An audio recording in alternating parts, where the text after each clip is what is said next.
Hi, I'm Butani from Private Lender Link at the California Mortgage Association's summer seminar in San Diego, and we're trying to educate lenders and anyone in the industry about any legal issues as it relates to private mortgage lending for residential investment properties and commercial real estate.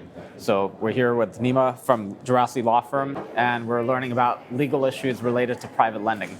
So question I have for you, Nema, is I know most of your business and obviously the entire private hard money lending industry is mostly residential investment properties. Right. But there's a sector of our industry that's all commercial real estate, but just short-term bridge loans. Yes. And do you do a lot of work in that sector? And what are some of the challenges that lenders have with when it comes to closing and the legal docs with those transactions? Yeah, it's interesting, right? A lot of our clients are unaware of the fact that a lot of our business is actually commercial real estate in nature. And the reason why I think that we do particularly well in CRE transactions is that because we represent so many bridge resi guys in which they have to move lightning fast, our entire apparatus as a law firm was built around that speed of execution. And so that translates itself in a couple different ways that I think give us a competitive advantage. One is that we've had to automate everything that we do in terms of our loan document production, being able to do it in all 50 states, and just really being able to have a lot of complex documents drafted very quickly. So that's a big component and a huge investment cost for us.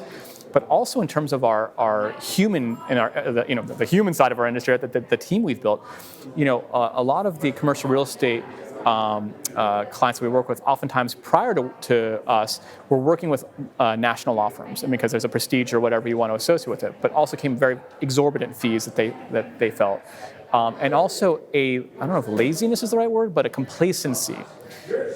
In the bridge space, speed is everything.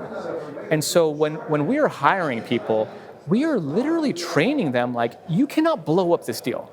You have to do whatever you can in your power to get this done and closed quickly, right? That is what needs to happen here. And you need to bend over backwards and you need to pick up the phone and answer emails. You have to be available to move this transaction, right? The client does not want you to feel like you're reacting. They want to think that you are a proactive actor in this thing, and that's how this deal is going to get pushed through.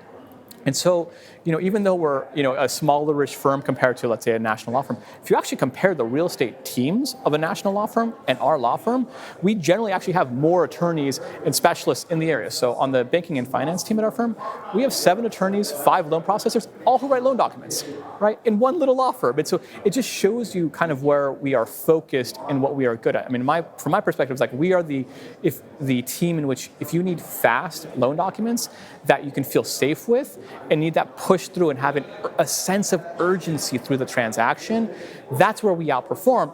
And because we're moving so much faster and being able to do it, that also tends to drive down the cost rate too, because while they're taking 2 weeks to close, and we're like, no, like this thing's got to close. It's got to close this week.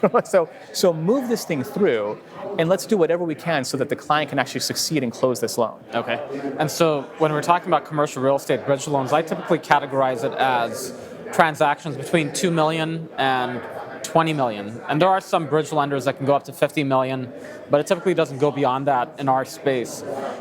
So the loan amount doesn't matter, right? It's more complicated things like the entity structure, I'm assuming. Is that correct? What makes commercial real estate unique is that you have to think about what is happening at this property that makes this property unique. So let me give you an example. If it's a hotel, is there a franchise agreement in place? Do you need an assignment of the rights to that franchise agreement? Are there leases in place? What are the terms of those leases? Do you need subordination? So you have to think about what is happening, what is that property being used for? If my client, the mortgage lender, ever takes it back in a foreclosure, how are they going to operate that existing commercial entity, right? And so you have to think about what makes, it's not just the uniqueness of the real estate, it is what is the real estate being used for as an ongoing concern and as a business, and that's what makes the papering of the transaction much more complex than a typical SFR. Okay. And then what if one of these commercial bridge lending firms has an in-house counsel? They have an attorney. Can their attorney just do this, or is there any benefit to them working with you in tandem or having their in-house counsel and you working together to get these transactions done? It makes sense. So if you think about it, what you're really harnessing when you're harnessing a law firm, ours or any other law firm, is you're harnessing the expertise. And so what I mean by that is there's various components of a loan transaction, right? There's title clearing work. There's the negotiation with the opposing counsel. There's the shepherding it through the closing. The likelihood that you want your attorney, who you're paying very good money to handle all of those components, and that they're going to have the subject matter expertise to do that in Tennessee just as much as they're going to do it in Texas, right, and understand the nuance of how it's supposed to happen in that state, you can kind of quickly understand, whereas all we do is we close loan transactions nationwide. So we're very familiar with the ways in which it is done and how quickly it can be done in different marketplaces and how we can kind of speed that efficiency. So no, most of our clients, particularly on the commercial real estate side of it, they oftentimes do have general counsels, but they are happy. We are a resource to them rather than a resource drag, if that makes sense. I think it's pretty customary in our space to have an outside counsel firm such as ours represent them for the loan transaction. Interesting, and especially since all you do is private mortgage lending, so it's what we do, right? Makes sense. So we're not viewing it from the analytical framework of a bank, for example. We understand that the way you are looking at this deal and the risk you are willing to take with this deal is different than the risk that a bank will do. And so we understand that you, as the operator, need to know, here's the problem we have in front of us. Here are the solutions available to you, and here's the risks you are now taking with these various solutions. But that's your decision to make as the business operator. My job as counsel is to advise you of the risk and to let you take whatever risk you deem is necessary in the thing, not to try to blow up the transaction or otherwise. You don't need my opinion on those things, right? But what you do need is someone to tell you very straight what are the associated risks with what you're about to do, and you can determine whether that's an acceptable risk to you.